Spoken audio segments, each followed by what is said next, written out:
Hi అండి, welcome to my channel Rishu Chinnu vlogs. ఈరోజు vlog ఏంటంటే తాటిపేసం తీశారు మా అత్తయ్య. తీసుకుని గారెలు వేసుకో అని చెప్పారు. వెళ్ళి తీసుకొచ్చి ఫ్రిడ్జ్లో పెట్టా. ఇలాగ గిన్నెలు చూసినప్పటికీ సింక్ నిండా ఉన్నాయి. ఇవన్నీ ఒక్కసారి వీటి పని చూద్దామని గిన్నెలు తోమేసుకుంటున్నా. ఫస్ట్ గిన్నెలన్నీ క్లీన్ చేసేసి తర్వాత మనం తాటిగారెలకి ఏం కావాలి అన్నీ ప్రిపరేషన్ చేసుకుని తాటిగారెలు వేసేసుకుందాం. తాటికాయతో చాలా రెసిపీస్ చేయొచ్చండి. తాటి బూరెలు వేస్తారు, తాటి గారెలు వేస్తారు, తాటి ఇడ్లీ వేస్తారు, తాటి రొట్టి, తాటి చేప కూడా వేస్తారు. బట్ అవన్నీ నాకు రావు. తాటిగారెలు ఒక్కటే నేర్చుకున్నా. అంతేగా అంత ఇష్టం ఉండదు. తాటిగారెలు అయితే కొంచెం టేస్ట్గా ఉంటాయి కదా, అవే చేస్తాను ఇంట్లో. మా హస్బెండ్కి చాలా ఇష్టం తాటిగారెలు అంటే. మార్నింగ్ పిల్లలకి టిఫిన్ వేసి ఇడ్లీ అవి వేసి ఆ ఇడ్లీ పాత్ర అది మొత్తం కొంచెం వాటర్ వేసి పెట్టుకుంటే కొంచెం నానిన తర్వాత మనం తోముకోవచ్చు కదా. పక్కన పెట్టేసాను ఇడ్లీ పాత్ర. పొద్దున్న కర్రీ ఏమో పప్పు బీరకాయ వండాను క్యారేజీల్లోకి పిల్లలకి. ఇడ్లీ వేసాను. ఇప్పుడు రెసిపీ స్టార్ట్ చేసుకున్నాను. ఒక కొబ్బరి చెక్క తీసుకుని ఫ్రెష్గా, నేను సోమవారం చేశాను ఇది. దేవుడి దగ్గర కొట్టిన కొబ్బరి చెక్క ఉంటే అది తీసుకుని మంచిగా పీస్ అది పక్కకు తీసేసుకొని చేతి కూరంతో అయినా తీసుకోవచ్చు, మనం పీటతో ఉంటుంది కదా ఆ కూరంతో అయినా తీసుకోవచ్చు. నేను ఒకటే కదా అని చేతి కూరంతో తీస్తున్నాను.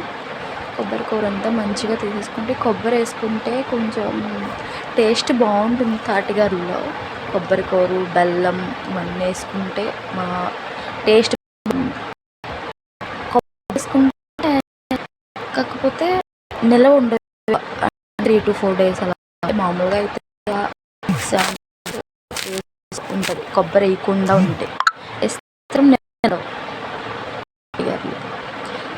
ఎక్కువ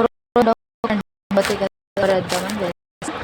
నెక్స్ట్ తాటి బేసన్ తీసుకుని ఆ బేసన్లో వేసుకుని మిక్స్ చేసుకుని ఇడ్లీ రవ్వ వేసాను.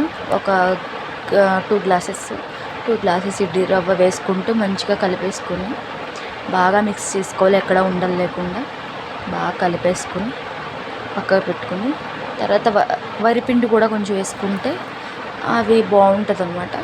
క్రిస్పీగా అండ్ సాఫ్ట్గా ఉంటాయి, టేస్టీగా కూడా ఉంటాయండి. దానికి తగ్గ బెల్లం కూడా వేసుకొని మిక్స్ చేసుకోవాలి మంచిగా. బాగా కలిపేసుకున్న తర్వాత ప్లేట్ పెట్టి పక్కన ఒక 15 to 20 minutes రెస్ట్ ఇవ్వాలి. దానికి కొంచెం ఈలోగా నానుతుంది, బాగుంటుంది. ఇప్పుడు 15-20 minutes అయిన తర్వాత పొయ్యి మీద నూనె పెట్టుకుని అది కాగిన తర్వాత మంచిగా మనం గారెల షేప్లో వేసుకోవడమే. వేసుకుని అది గోల్డెన్ బ్రౌన్ కలర్ వచ్చేదాకా చూసి high flame medium to adjust చేసుకుంటూ మంచిగా ఫ్రై చేయాలి. అటు ఇటు కూడా చూడండి మంచిగా ఫ్రై అయిపోయాయి. ఇలా గోల్డెన్ కలర్ వచ్చిన తర్వాత తీసేసుకొని సర్వ్ చేసుకోవడమే. Thank you for watching. Please subscribe my channel Rishu Chinnu vlogs. మీకు కనుక ఈ రెసిపీ నచ్చినట్టయితే లైక్ చేయండి, ట్రై చేస్తే కనుక కామెంట్ చేయండి, షేర్ చేయండి, సబ్స్క్రైబ్ చేయడం